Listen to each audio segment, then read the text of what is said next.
हिंदी। स्वागत है आप लोगों का हमारे YouTube चैनल पर। हम निबंध की लगातार क्लासेस ला रहे हैं, निबंध के टॉपिक पर भी ला रहे हैं और निबंध की जो रूपरेखा है उसको भी आपको बताने का प्रयास कर रहे हैं। आज हम जिस बात पे चर्चा करेंगे वो इस बात पे करेंगे कि निबंध क्या होता है, किस प्रकार का होता है, कैसा होता है।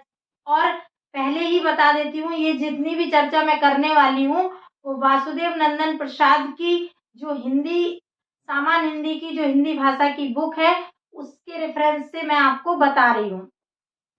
तो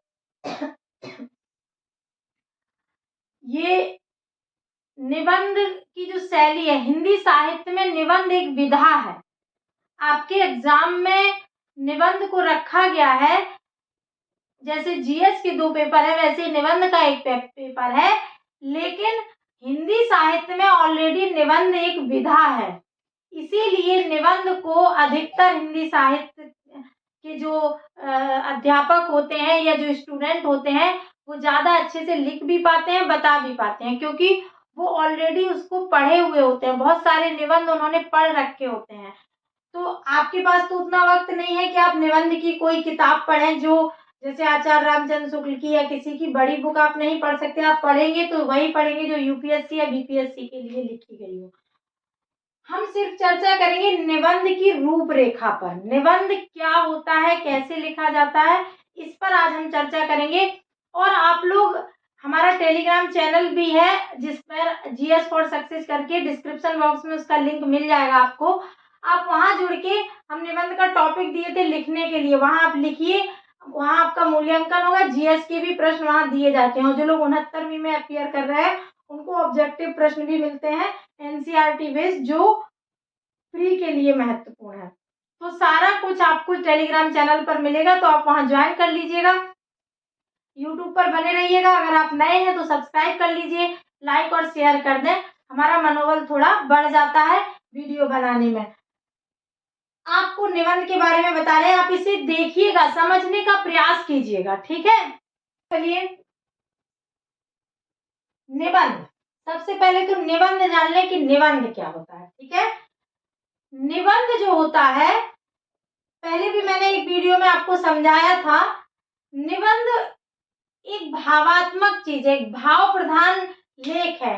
एक ऐसा लेख, एक ऐसा रूपरेखा का जो लेख है जो जिसमें भाव महत्वपूर्ण है, जो तथ्यों का संकलन नहीं है, जिसमें विचारधारा महत्वपूर्ण है, जिसमें भाव महत्वपूर्ण है, वो निबंध कहलाता है। और जैसे मैंने पहले भी बताया था, निबंध में स्वतंत्रता होती है, लेखक का व्यक्तित्व महत्वपूर्ण होता है, ना कि लेखन महत्वपूर्ण होता है। यानी कि जो किस विषय पे लिखा जा रहा है उससे ज्यादा महत्वपूर्ण यह है कि लेखक क्या लिख रहा है, ठीक है, वो निबंध में महत्वपूर्ण होता है। इसीलिए आपके एग्जाम में कोई भी टॉपिक से निबंध आए, उसको आप किस प्रकार लिख ले जाते हैं वही आपकी कला है, और उसी से आपको नंबर मिलने वाला है, ठीक है। अगर अच्छा नंबर चाहिए तो लिखने की प्रैक्टिस कीजिए, लिखने का कोई विकल्प नहीं है, ये मैं आपको पहले भी बताती थी, अभी भी बता रही हूँ। लिखने की बहुत प्रैक्टिस कीजिए। बहुत सारे बच्चे ऐसे हैं जो अभी सिर्फ 100-200 शब्द ही लिख पाते हैं और लगता है कि हो गया। आपको 1000 शब्द लिखना है, आप डेली नहीं लिखेंगे, नहीं लिख पाइएगा। लिखना आपके लिए बहुत आवश्यक है। आप लिखने का कोई विकल्प नहीं है, पेज का बंडल खरीदिए। और अभी मुझे तत्काल में ही एक स्टूडेंट मिला था, मैंने उसकी कॉपी चेक की, यूपीएससी के लिए था, तो ठीक है वो अच्छा कर रहा था और उसकी मेहनत अच्छी है, भगवान करे उसका सिलेक्शन हो। लेकिन उसको लगा कि अभी तो रफली तैयार कर रहे हैं, मैं उसका रेफरेंस इसलिए दे रही हूँ ताकि और लोग भी ऐसा कर रहे हो तो सचेत हो। तो वो पूरा पेज कोने से लेके कोने तक भर रहा था। आप ऐसी गलती ना करें, हाशिया दोनों तरफ छोड़ के लिखें। जैसी कॉपी आपको एग्जाम में मिलती है आप अपने पेपर को उसी तरह बनाकर लिखें, दोनों तरफ हाशिया खींच कर लिखें, क्योंकि आपको आदत पड़ जाएगी घना और वैसा लिखने की, तो वो आपकी राइटिंग में शामिल हो जाएगा, जो आपको नुकसानदायक साबित होगा, ठीक है। तो नुकसानदेह साबित ना हो इसलिए आप अभी से अपनी राइटिंग इम्प्रूव कीजिए, अभी से रोज लिखिए। लिखते लिखते जो आपकी प्रैक्टिस होगी उसका आपको अंदाजा भी नहीं लगेगा। जो लोग ऐसे ऐसे आईएएस बने हैं जिन्हें पहले एक पेज का आधा पेज भी लिखना मुश्किल होता था, उन्हें लगता था हम शुरुआत ही कैसे करें, वो आईएएस बन गए। क्यों? क्योंकि प्रैक्टिस की, मेहनत की, और मेहनत का कोई विकल्प नहीं है। आप मेहनत कीजिए, लिखिए, आपका भी निबंध हो चाहे जीएस हो, सब कवर हो जाएगा। तो निबंध की परिभाषा आप समझ गए। निबंध का विषय, निबंध का विषय कोई प्रसंग हो सकता है, कोई भावना हो सकती है, कोई स्थल हो सकता है, कोई कोटेशन हो सकता है। और जैसे छुटपन में हम निबंध लिखते हैं, गाय पर निबंध लिखिए, विद्यालय पर निबंध लिखिए, रक्षाबंधन पर निबंध लिखिए, होली पे लिखिए, ईद पे लिखिए, ये निबंध हमको बचपन में दिए जाते थे। उनका महत्व अब नहीं है, बीपीएससी में उनका महत्व नहीं है, लेकिन निबंध में कोई भी सब्जेक्ट हो सकता है। जिस तरह आपको लिखने की स्वतंत्रता है, उसी तरह एग्जामिनर को निबंध देने की स्वतंत्रता है, वो कोई भी टॉपिक दे सकता है। और उसका कारण यही है कि जो भी निबंध का विषय होता है उसमें लेखक का व्यक्तित्व महत्वपूर्ण होता है। और निबंध की क्लास आपको इंटरव्यू में भी फायदा देती है, इंटरव्यू में भी आपको लाभ पहुंचाएगी। निबंध जब आप तैयार करेंगे तो इंटरव्यू में भी आपको लाभ देगा। लेखक का व्यक्तित्व महत्वपूर्ण होता है निबंध में, टॉपिक से ज्यादा लेखक का व्यक्तित्व महत्वपूर्ण होता है। निबंध की विशेषताएं, निबंध के विषय कोई भी हो, महत्वपूर्ण क्या है? लिखने वाले का व्यक्तित्व। आप कैसा लिख रहे हैं, कितना सुंदर तरीके से आप उसको लिख पा रहे हैं, यही महत्वपूर्ण है, ना कि क्या पूछा गया है ये महत्वपूर्ण है। मेरा कहने का ये मतलब बिल्कुल नहीं है कि पूछा कुछ गया है लिख कुछ आइएगा, ऐसा भी नहीं है। आपको लिखना भी वही है जो पूछा गया है, उसी विषय से संबंधित लिखना है। लेकिन लिखना क्या है? जो लिखना चाहिए उसी को भावनात्मक तरीके से लिखिएगा। जैसे आप कविता पढ़ते हैं और गद्य पढ़ते हैं, कविता में भावना अधिक होती है गद्य की अपेक्षा में, गद्य में विचार अधिक आ जाते हैं, कविता में गद्य की अपेक्षा भावना अधिक होती है। इसीलिए कविता याद भी रहती है, कविता प्रभाव भी अधिक डालती है। इसीलिए निबंध जब को भावपूर्ण होता है तो लेख से निबंध अधिक महत्वपूर्ण हो जाता है। निबंध ज्यादा रुचिकर होता है किसी लेख से, आलेख से, क्योंकि आलेख तथ्यों को का भरमार होता है, विचारों का भंडारा होता है, जबकि निबंध क्या होता है? भाव का भंडारा होता है। ठीक है, तो आप लोग कोशिश कीजिएगा लिखने की, लिखिएगा, एकदम संभव है कि आप लिख ले जाएंगे। हमारी कविता की 2 लाइनें हैं, हम आपको सुनाते हैं, हमारी अपनी लिखी हुई है, आप मुझे बहुत हौसला देती है, आपको भी देगी। जीवन में कुछ भी नहीं मुश्किल, जो चाहो कर लोगे हासिल। जीवन में कुछ भी नहीं मुश्किल, जो चाहो कर लोगे हासिल। गर मन में इच्छाएं दृढ़ हो, किए जो उनके लिए प्रण हो। जो इच्छा आपने की है, दृढ़ इच्छा, उसके लिए प्रण किया हो काम करने का, तो कुछ भी पाना नहीं मुश्किल। जो चाहो कर लोगे हासिल, जो चाहो कर लोगे हासिल। हिम्मत से हाथ उठाएगा, आसमां भी झुक जाएगा। प्रकृति भी देगी नियम बदल, जो चाहो कर लोगे हासिल। जो चाहो कर लोगे हासिल। इन्हीं पंक्तियों के साथ, शुभकामनाओं के साथ हम आपको निबंध बता रहे हैं। आप जुड़े रहिएगा। हिम्मत से हाथ उठाओगे तो आसमान भी झुकेगा, प्रकृति भी ऐसे लोगों के लिए नियम बदलती है जो लोग पूरी शिद्दत से कुछ पाने का, कुछ करने का हौसला रखते हैं। आइए विशेषताओं पर आते हैं।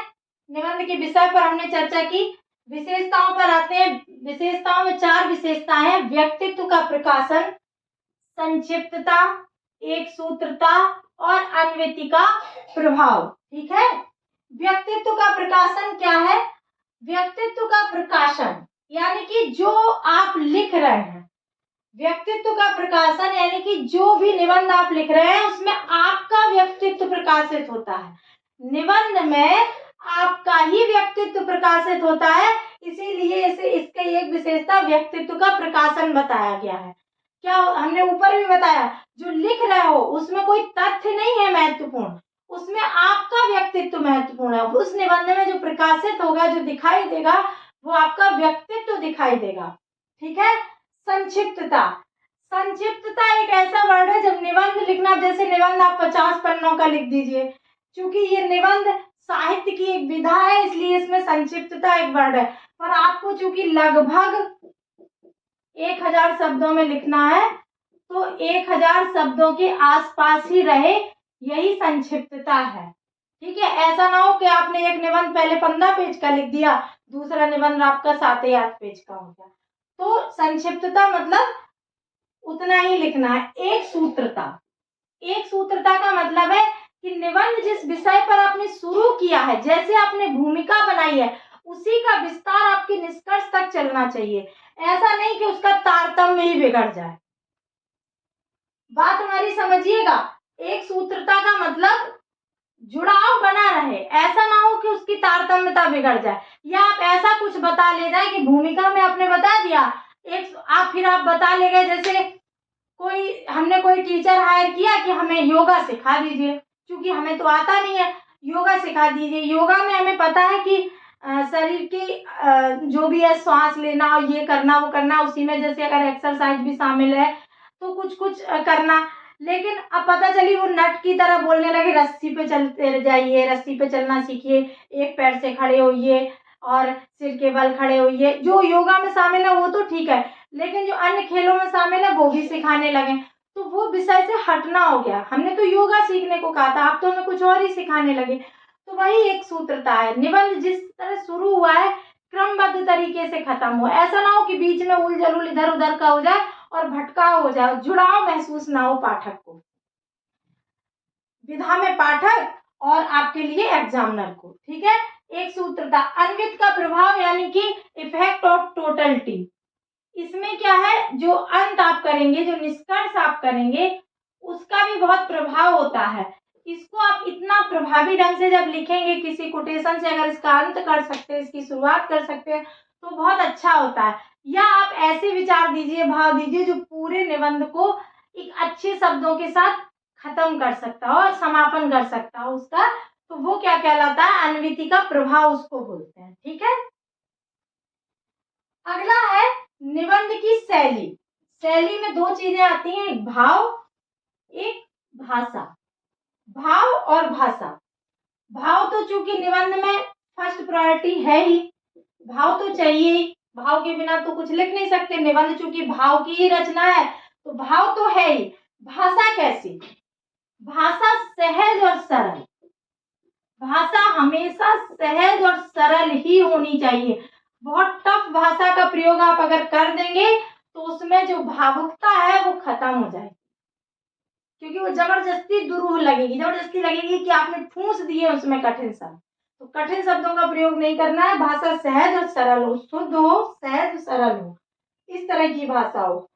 निबंध का शिल्प विधान क्या है, निबंध में कैसे लिखा जाना चाहिए, क्या क्या चीजें होनी चाहिए। विषय निरूपण, विषय का निरूपण करना, यानी कि भूमिका या प्रस्तावना, भूमिका या प्रस्तावना। ठीक है।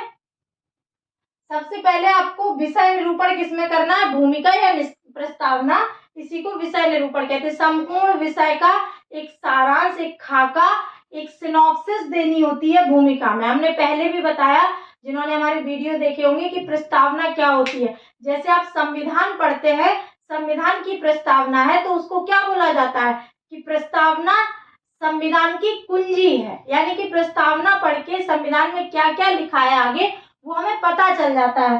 तो वही भूमिका, वही प्रस्तावना हमें अपने प्रश्नों में, अपने उत्तरों में और निबंध में देनी है, कि सारे निबंध का खाकर यहाँ से पता चल जाए कि हम आगे निबंध में क्या देने वाले हैं। व्याख्या का मतलब होगा उसी विषय का विश्लेषण करना, विषय का विश्लेषण करना, इसी को व्याख्या शब्द लिखा है वासुदेव नंदन प्रसाद ने। और निष्कर्ष, निष्कर्ष आप जानते हैं, जैसे हमने वहां भी बताया, निष्कर्ष अंत में लिखना है और उन्हें अच्छे शब्दों के साथ, अच्छे शब्द का मतलब कठिन शब्द नहीं, अच्छे शब्दों का मतलब पूरा निचोड़ दिखे कि जो आपने दिया है उसका एक ये प्रभाव हो सकता है, ये इस तरह से हो सकता है। अगर कोई कोटेशन आपको याद है, किसी का कथन आपको याद है, तो आप उससे उसका समापन कर सकते हैं। तो ये निबंध की रूपरेखा हो गई, रचना हो गई, कैसे आपको निबंध लिखना है। आगे फिर आपको निबंध का टॉपिक मिलेगा, पिछला टॉपिक आप लिख के टेलीग्राम चैनल पर बताइएगा। जो निबंध का टॉपिक हमने दिया था उसका भी लिंक आपको डिस्क्रिप्शन बॉक्स में मिल जाएगा, तो आप हमारे साथ जुड़े रहिएगा। इतनी देर हमारा वीडियो देखने के लिए बहुत बहुत धन्यवाद। आपका दिन शुभ हो।